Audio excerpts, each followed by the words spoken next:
ॐ स्थापकाय च धर्मस्य सर्वधर्मस्वरूपिणे अवतारवरिष्ठाय रामकृष्णाय ते। माँ के जीवन के बारे में हम पाठ कर रहे थे। देखा कि बड़ा ही शुभ प्रसंग ठाकुर और माँ का विवाह, जैसे कि शिव और पार्वती का। और एक बड़ा ही सुंदर प्रसंग देखा कि आजकल जैसे कन्या पक्ष से वर पक्ष को दहेज दिया जाता है, उस समय की जो प्रथा थी उसके अनुसार वर पक्ष से कन्या पक्ष को दहेज दिया जाता था। तो 300 रुपया दहेज दे करके ठाकुर के परिवार ने माँ के परिवार के साथ में ये संबंध स्थापित किया था। अभी इसके बाद में हम थोड़ा सा आगे पढ़ते हैं। गंभीरानंद जी महाराज क्या लिखते हैं। महाराज जी माँ के बारे में लिखते हैं, विवाहेर समय संबंधे श्री माँ बोलीते। विवाह के समय के बारे में श्री माँ ने कहा था। अभी ये जो पूरा पैसेज है, श्री माँ अपने मुंह से जो बात बता रही है वो किसी ने रिकॉर्ड किया है, जो कि गंभीरानंद जी महाराज कहते हैं। माँ क्या कहती है, खेजूरेर दिने आमार बीए होय। खिजूर यानी कि ये डेट्स जिसको कि इंग्लिश में कहते हैं, उसके दिन मेरा विवाह हुआ था। अब ये खजूर का दिन क्या है मुझे पता नहीं, किंतु माश मने नहीं, और माने खुद कहा है कि मैं कौन सा महीना था वो मुझे याद नहीं है। 10 দিনের মধ্যে যখন কামারপুকুর গেলুম তখন সেখানে খেজুর কুড়িয়েছি। 10 दिन के बाद में जब मैं कामारपुकुर गई थी, वहां पे मैंने खजूर को चुना था। अब ये कुड़िए छी अर्थात कि कहीं पे गिरा होगा, तो उन्होंने एक कहीं कटोरी में या तो बास्केट में कलेक्ट किया होगा, जो कि वहाँ पे जो एग्रीकल्चरल एग्रोनॉमी जो सब ट्रेडिशंस है उसके अनुसार। कामारपुकुरेर जमींदार धर्मदास लाहा ऐसे बोले। कामारपुकुर के जमींदार थे धर्मदास लाहा, उन्होंने आकर के कहा। अभी ये वही लाहा बाबू है जिनकी पाठशाला में ठाकुर पढ़ने के लिए जाते थे। जो आपने यदि कामारपुकुर की मुलाकात ली होगी, कामारपुकुर यात्रा की होगी, तो लाहा बाबूदेर धर्मशाला पाठशाला ऐसा करके वो वहाँ पे आपने अवश्य गए होंगे। वो लकड़ी के कुछ पिलर से उसके ऊपर में खड़ से बनाया हुआ छत है, एक छोटी सी पाठशाला है, वहां पे ठाकुर जाया करते थे। तो वही लाहा बाबू आकर के बोले, এই মেয়েটির সঙ্গে বিবাহ হয়েছে। कहा कि क्या इसी लड़की के साथ में विवाह हुआ है।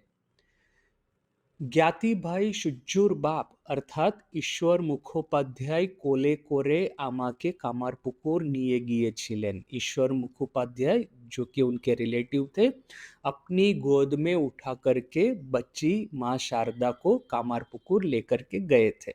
तो ये माँ की रेमिनिसेंस है, ठाकुर के बारे में अभी कुछ नहीं बोली है माँ। तो एक ठाकुर का एक सुंदर एक कोटेशन है, वो कथामृत में एक जगह पे कहते हैं, जो विवाह जब होता है, वरटी बोकाटीर मतन हुए बसे थाके किंतु कन्या निशंक। अर्थात कि जब शादी होती है, विवाह होता है, जो वर है वो मूर्ख की तरह बैठा रहता है, किंतु कन्या होती है निशंक। अर्थात कि नारी शक्ति के बारे में ठाकुर की देखिए कि कैसी उच्च धारणा है। अभी ठाकुर ने अपने खुद के विवाह के बारे में तो कहा नहीं कि माँ निशंक थी कि नहीं, किंतु देखिए कि जितना भी ठाकुर और माँ के बारे में पढ़ते हैं, हमको पता है कि ठाकुर ने एक बार साधना समाप्त करके जब उन्होंने उनका मन बहिर्मुख हुआ, जब जगदम्बा ने आदेश दिया, तो ये भावमुखे था, अर्थात कि तुम भावमुख में रहो।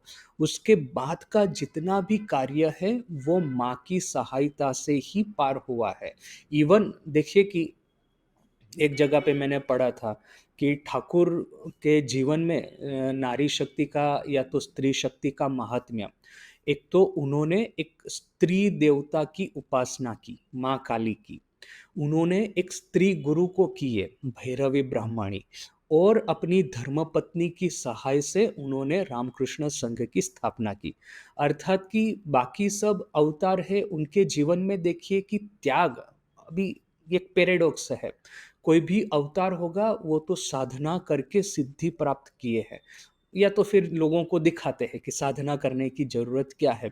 किंतु जब पुरुष साधना करता है तो स्त्री संग संपूर्ण रूप से उसके लिए वर्जित है। भगवान बुद्ध के जीवन में देखिए कि वो तो सन्यासी ही थे। उन्होंने अपना परिवार त्याग करके वन में जाकर के साधना की थी। चैतन्य महाप्रभु के जीवन में भी देखिए कि अपने परिवार का त्याग किया था। भगवान राम और भगवान कृष्ण ही एक अपनी वैदिक परंपरा से जो अवतार हुए हैं, उनके जीवन में है कि सशक्तिक उन्होंने अपनी लीला की है। तो ठाकुर ये भगवान बुद्ध या चैतन्य महाप्रभु की ट्रेडिशन में नहीं, ये अपनी सनातन वैदिक ट्रेडिशन है भगवान राम और भगवान कृष्ण की। उस ट्रेडिशन में वो अवतार हुए हैं। इसीलिए अभी इवन जीसस के जीवन में भी देखिए कि शक्ति का महात्म्य बड़ा ही लिमिटेड है। माँ मेरी का विवरण अवश्य है। माता मेरी की प्राधान्य भी बाइबल में देखिए या तो फिर क्रिश्चियन थियोलॉजी में देखिए बहुत सारा है। किंतु जीसस के खुद के जीवन में एक बार उन्होंने प्रीचिंग स्टार्ट किया, उसके बाद में स्त्रियों का ऐसा कोई महत्वपूर्ण स्थान नहीं है। उनके जितने भी एपोस्टल्स थे वो भी सब पुरुष थे। मेरी मैगडेलिन के बारे में बहुत सारी बातें बताई जाती है, किंतु वो सब क्या है, अनुमान के ऊपर में निर्भर है। एक्चुअली क्रिश्चियन चर्च ने जो बाइबल ऑथोराइज किया है उसमें उसकी बात बड़ी ही मिनिमम है। तो अपनी वैदिक ट्रेडिशन में ठाकुर अवतार ग्रहण किए हैं।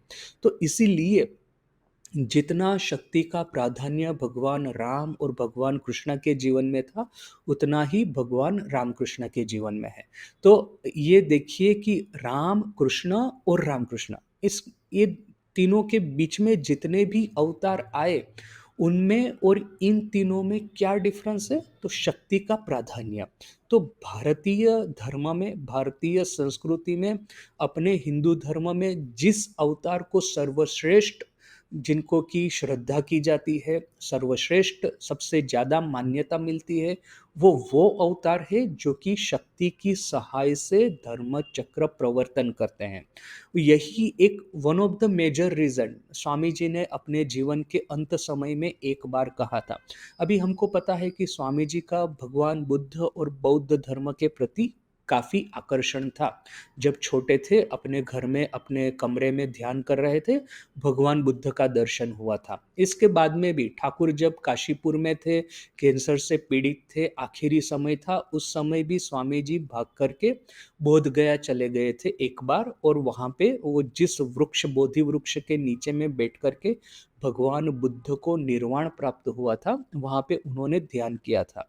और बाद में भी अमेरिका में और भारत में उन्होंने जो प्रवचन दिए, जो पत्र लिखे, जो वार्तालाप किए अपने मित्रों, अपने शिष्यों के साथ में, भगवान बुद्ध के बारे में या तो फिर बुद्ध धर्म के बारे में उन्होंने बहुत सारी बातें की है।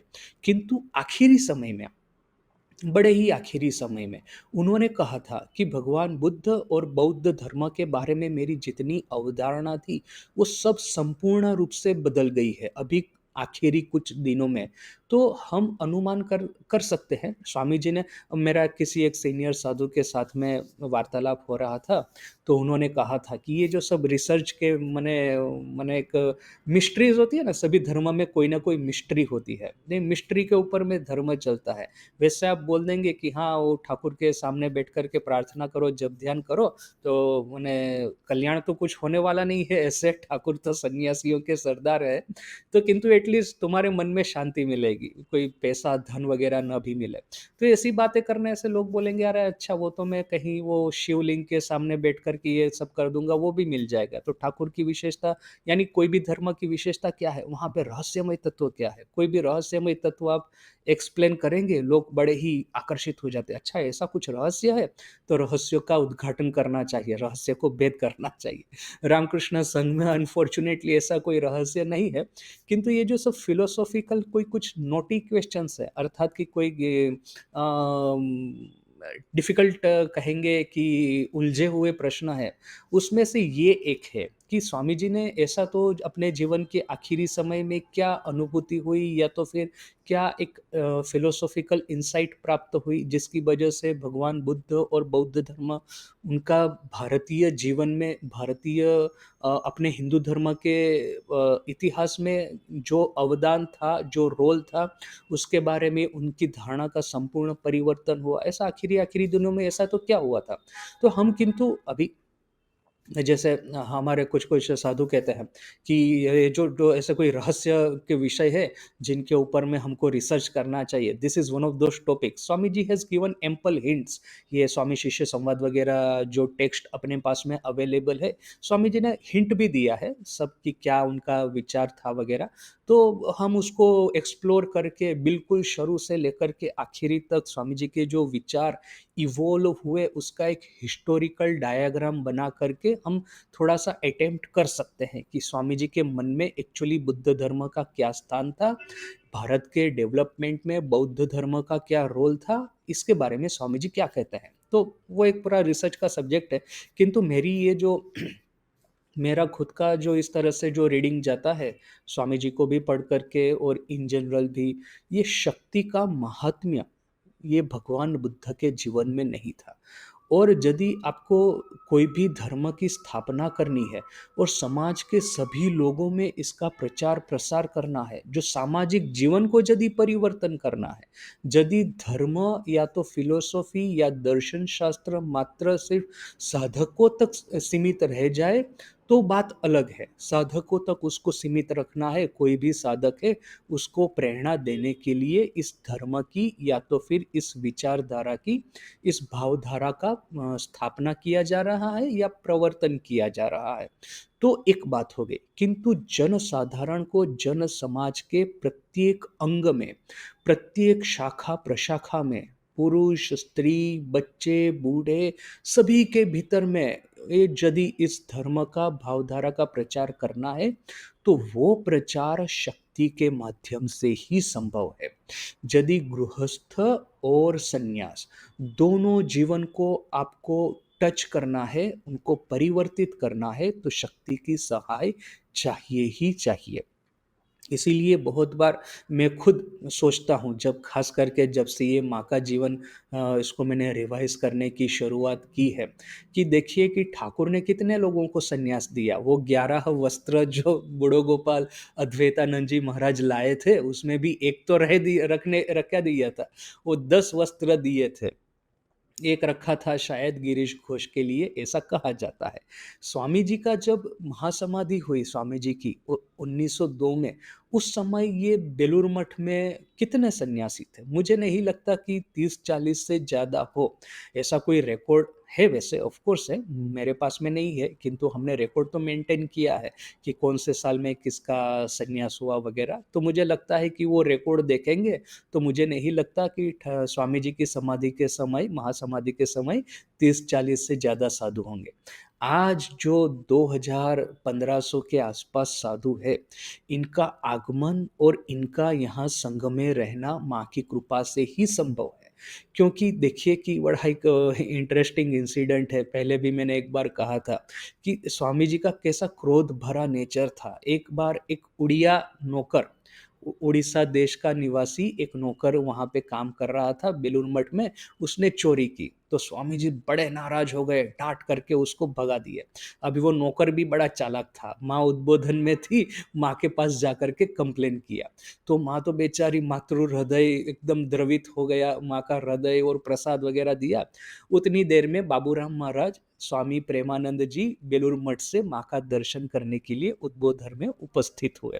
तो जैसे ही माँ ने बाबूराम महाराज को देखा तो माँ ने उनको कहा कि अरे देखो इस बेचारे ने तो चोरी ही की है और इसी में नरेन ने इसको डांट करके भगा दिया।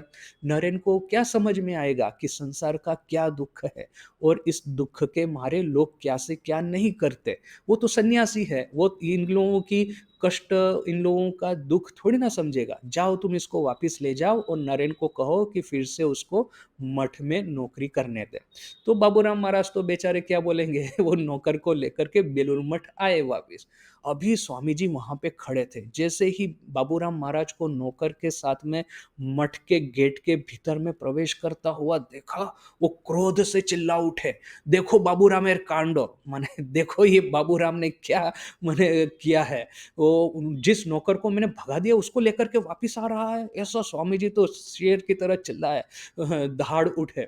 तो बाबूराम महाराज ने आकर के कहा, "अरे भाई मैं क्या करूँ? माँ ने ही इसको वापस भेजा है।" तो जैसे माँ का नाम आया, स्वामी जी एकदम शांत हो गए। फिर एक शब्द माँ के आदेश के सामने उनका नहीं बोलने का रहा। तो देखिए कि माँ है कि हम लोगों को हमारी कितनी ही गलतियाँ हो, कौन परफेक्ट है इस जीवन में? वो उड़िया नौकर भी परफेक्ट नहीं था, मैं भी परफेक्ट नहीं हूँ। कौन है परफेक्ट इस जीवन में? ये रामकृष्ण संघ में रहने की औकात किसकी है? किसी की भी नहीं। हम लोगों को तो दया करके, कृपा करके यहाँ पे बुलाया है, रहने को दिया है, सेवा करने का मौका दिया है। ये हमारे लिए कितना बड़ा सद्भाग्य है।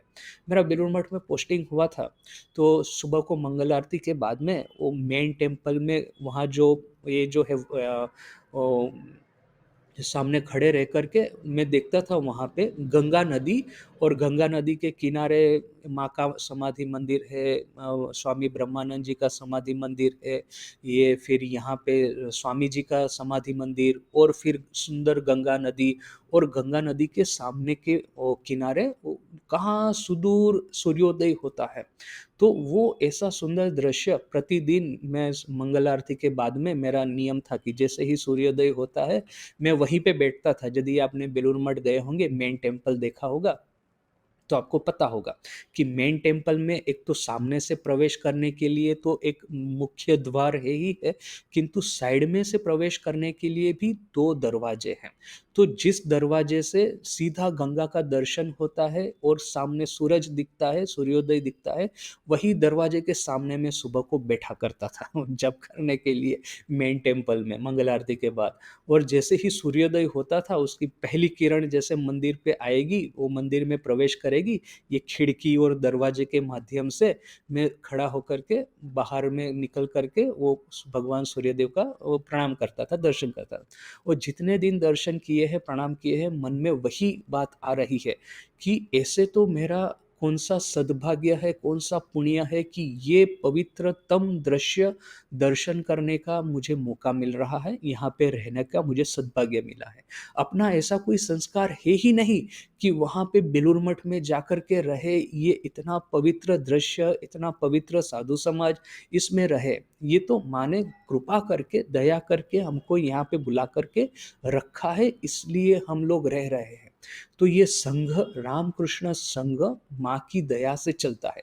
ठाकुर और स्वामी जी को आप प्रार्थना करेंगे तो ज़्यादा से ज़्यादा क्या मिलेगा? साधना में सिद्धि मिलेगी, समाधि प्राप्त होगी, स्वामी जी को पढ़ोगे तो फिर दर्शन शास्त्र, बौद्धिक डेवलपमेंट होगा, बहुत सारा आप कर्म कर लेंगे, स्कूल चला लेंगे, हॉस्पिटल चला लेंगे, सब कुछ होगा। किंतु मन को जब शांति की बात आती है तो माँ के पास से ही मिलती है। वो जैसे व्यास देव के बारे में कहा जाता है कि उन्होंने सभी वेदों का विश्लेषण किया, उसके बाद में ब्रह्मसूत्र भाष्य की रचना की, ये सब कुछ उन्होंने कर दिया। सॉरी, ब्रह्मसूत्र की रचना की, भाष्य की रचना तो शंकराचार्य ने की थी। तो उन्होंने ब्रह्मसूत्र की रचना की, फिर पुराण इतने सारे लिख दिए, किंतु फिर भी उनके मन को शांति नहीं मिल रही थी। आखिर में उन्होंने श्रीमद् भागवत की रचना की। भगवान कृष्ण के वो वृंदावन की जो लीला है, जो वृंदावन के दीन है, उसके बारे में उन्होंने लिखा, उसके बारे में उन्होंने हमको बताया। तब कहीं जाकर के उनके मन को शांति मिली थी। तो वैसे ही रामकृष्ण संघ में भी आप यदि साधना करना चाहते हैं, ईश्वर के आशीर्वाद प्राप्त करना चाहते हैं, तो ठाकुर है उसके लिए। यदि बहुत सारा कर्म करने की इच्छा है, फिर इंटेलेक्चुअल डेवलपमेंट करना है, अंग्रेजी, संस्कृत सब कुछ सीख लेना है, तो उसके लिए स्वामी जी है। किंतु यदि अपने मन को सही-सही शांति चाहिए, तो माँ को छोड़ कर के और कोई नहीं दे सकता। ऐसा मेरा खुद का अनुभव है। तो यहाँ पे माँ का ये, माँ ने अपने खुद के मुँह से जो कहा है कि इस तरह से खजूर के दिन मैं कामारपुकुर गई थी और खजूर बटोरे थे और धर्मदास लाहा आकर के बोले थे कि क्या इसी लड़की के साथ में विवाह हुआ है, और ये है माँ की उस दिनों की स्मृति। आगे में गंभीरानंद जी क्या लिखते हैं, विवाहेर पर दिवस বৈকালে बर पक्ष बरबधू के लैया कामारपुकुर यात्रा करिलेन। विवाह के दूसरे दिन शाम को वर पक्ष अर्थात कि ठाकुर अपने मझले भाई, तीन भाई थे, रामकुमार, रामेश्वर और रामकृष्ण। एक्चुअली रामकृष्ण नाम कहाँ से आया, ये एक प्रश्न है। ज़्यादातर हम लोगों को बताया जाता था कि गदाधर घर का नाम था, किंतु फिर प्रभानंद जी महाराज ने काफ़ी कुछ रिसर्च करके ऐसा एस्टैब्लिश करने का प्रयास किया है कि घर में जब सभी का नाम राम के नाम से जुड़ा था, तो रामकृष्ण का भी ये घर का ही नाम होना चाहिए।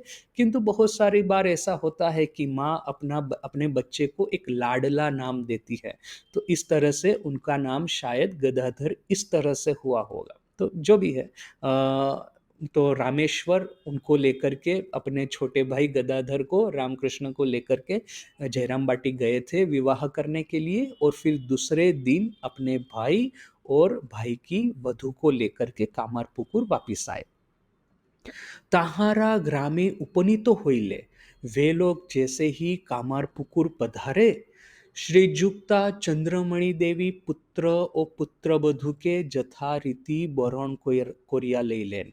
श्रीजुक्ता चंद्रमणि देवी वर और कन्या को, अपना पुत्र और पुत्रवधू को रीति के अनुसार, वहाँ का जो स्थानिक रिवाज है उसके अनुसार उनका स्वागत किया, उनका वरण किया। अनंतर स्त्री आचार फूलशय्या और बऊ भातेर सहित दरिद्र गृहेर विवाहोत्सव संपन्न होइलो। इसके बाद में स्त्री आचार, फूलशय्या और बऊ भात, इसके साथ में दरिद्र के गृह में विवाह उत्सव संपन्न हुआ। ये सब वहाँ के स्थानिक रिवाज है।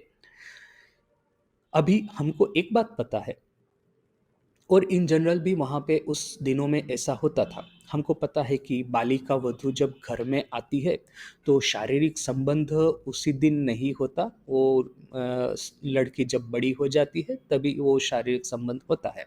ये हम भारत में जो परिस्थिति थी कि बार बार विदेशों के आक्रमण होने की वजह से ये कुप्रथा, बालिका वधू प्रथा भारत में प्रवेश की थी, किंतु ये कन्या को सुरक्षित रखने के लिए ही उसका विवाह करा दिया जाता था, किंतु बाकी के जो विवाह के बाद में जो होना है वो सब बालिका जब बड़ी होती थी तब होता था। तो यहाँ पे भी जो वहाँ के रीति रिवाज नियम के अनुसार जो विधि करनी है वो की गई है। ऑफ कोर्स ठाकुर और माँ का संबंध तो दैवी संबंध था, वहाँ के नियम आचार कानून वगैरह के साथ में, रीति रिवाज के साथ में ये विवाह का कोई रिलेशन नहीं था। जब अभी हमारे पास में भी देखिए कि ठाकुर को स्टूडियो में ले गए थे फोटो पढ़ाने के लिए, तो जब फोटो पढ़ने की बात आई तो ठाकुर वहीं पे समाधिस्थ हो गए थे। ठाकुर के हाथ समाधि तो उनकी सिद्ध हस्त थी। तो विवाह के समय ठाकुर को क्या दर्शन हुआ होगा, ठाकुर के साथ में क्या हुआ होगा, वो बात का कोई उल्लेख हमको नहीं मिल रहा है। मुझे पता नहीं क्यों, क्योंकि बहुत सारे लोग वहाँ पे उपस्थित थे, माँ थी, ठाकुर के बड़े भाई थे और इतने सारे गांव वाले थे। किसी न किसी ने तो कुछ ना कुछ बोला और लिखा होना चाहिए, पता नहीं क्यों कुछ अपने पास में नहीं है। किंतु अभी ठाकुर का बाकी का जीवन देखिए, बात बात में समाधिस्थ हो जाते थे। तो फिर ये विवाह जैसा जगदम्बा के साथ में अवतार विशिष्ट का मिलन जो हो रहा है, वो शुभ क्षण में ठाकुर के क्या क्या दर्शन हुए होंगे, ठाकुर और माँ के मन में क्या क्या आध्यात्मिक भाव तरंग बही होगी, इसका वर्णन यदि होता तो कितना सुंदर होता। अनफॉर्चुनेटली नहीं है, तो जो भी है, किंतु ये जो सब कामारपुकुर वापिस आकर के वहाँ के स्थानिक रिवाज के अनुसार ये स्त्री शैया वगैरह की जो बात है, ये स्थानिक बाह्य रिवाजों का पालन किया गया है, किंतु माँ और ठाकुर के मन में जो आध्यात्मिक तरंग फैल रही होगी, उनका मन किस उच्च आध्यात्मिक अवस्था में स्थित होगा, इसका तो हम अनुमान ही कर सकते हैं। इसके बाद में किंतु एक बड़ा ही सुंदर प्रसंग है।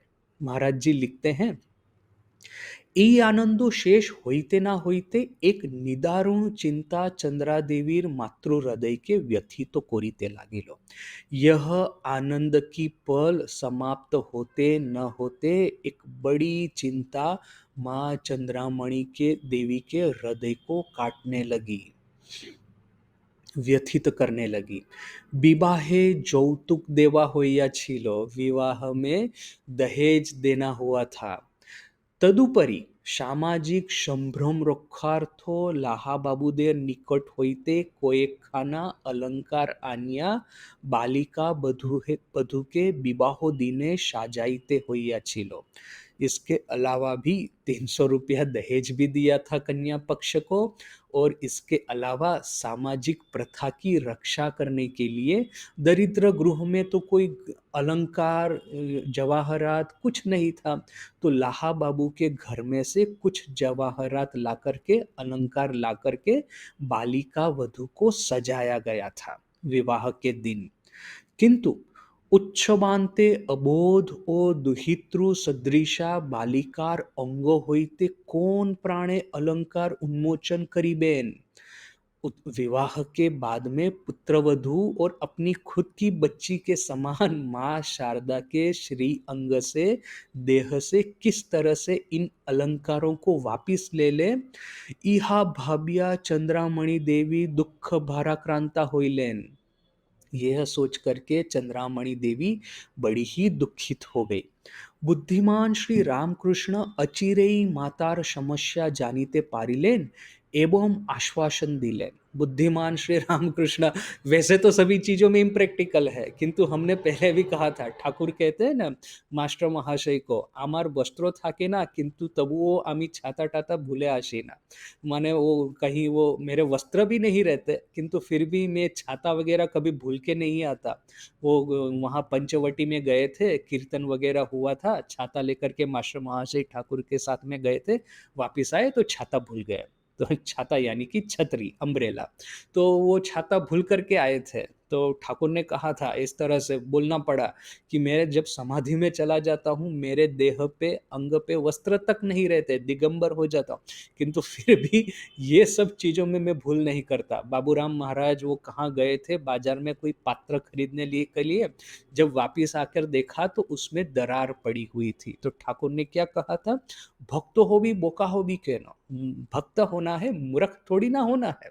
तो ठाकुर भक्त थे किंतु मूर्ख नहीं थे। तो इसीलिए यहाँ पे महाराज ने क्या लिखा है, बुद्धिमान श्री रामकृष्ण, ठाकुर को कहा है बुद्धिमान। ये सब चीजों में किंतु ठाकुर बड़े बुद्धिमान थे।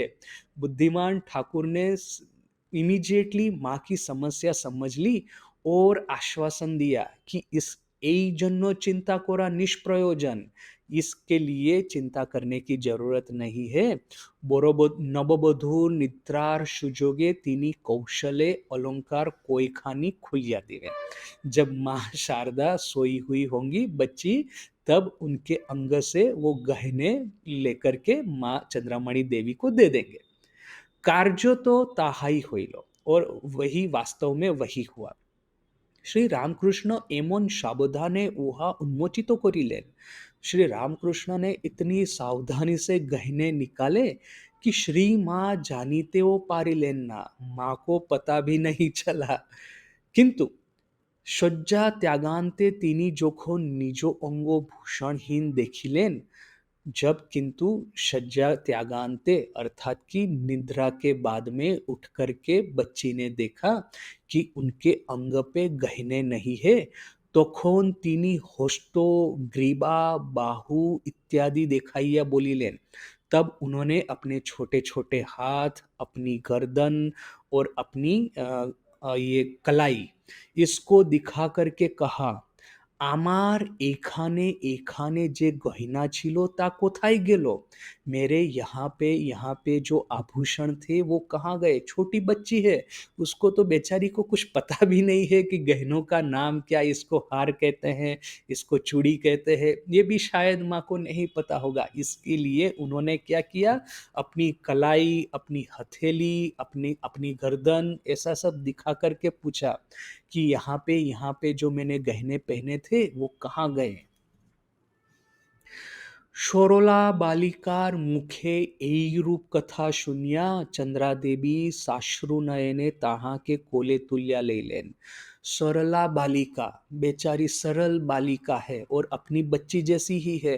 उनके मुंह से जब ये बात सुनी तब चंद्रामणि देवी की आंखों में आंसू आ गए और बच्ची को अपनी गोद में उठा लिया और सांत्वना देते हुए कहा, માં ગદાઈ તો માકે એર ચેયો भलो भलो अलंकार परे कतो देवे। माँ, गदाई तुमको बाद में इससे भी अच्छे अच्छे अलंकार कितने देगा। देखिए, आज रामकृष्ण मिशन के पास में, रामकृष्ण संघ के भक्तों के पास में इतनी संपत्ति है, हम लोग कोटि कोटि अलंकार ला करके माँ के चरणों में हम लोग दे सकते हैं। इतना पावर आज रामकृष्ण मिशन के पास में है। ইহাতে বালিকা শান্ত হইলেও সেই দিনেই তাহার খুল্লতাৎ কামার পুকুরে আসিয়া স্নেহপুত্তলি ভ্রাতুষ্পুত্রীকে নিরাভাবনা দেখিতে পাইলেন, নিরাভরণা देखिते पाइलेन एवं क्रोध भरे ताहा के क्रोड़े तुल्या जयराम बाटी चलिया गए।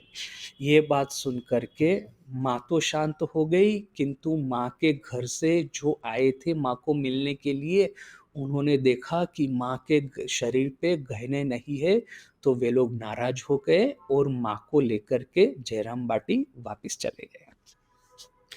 इस घटना को लेकर के हम इतना सारा डिस्कशन कर सकते हैं, किंतु आज समय समाप्त हो गया है। कल इसके बारे में थोड़ा सा और ज्यादा चिंतन करेंगे। आज यहीं तक। ओम शांति शांति शांति। हरि ओम तत्सत्। श्री राम कृष्णार्पणमस्तु।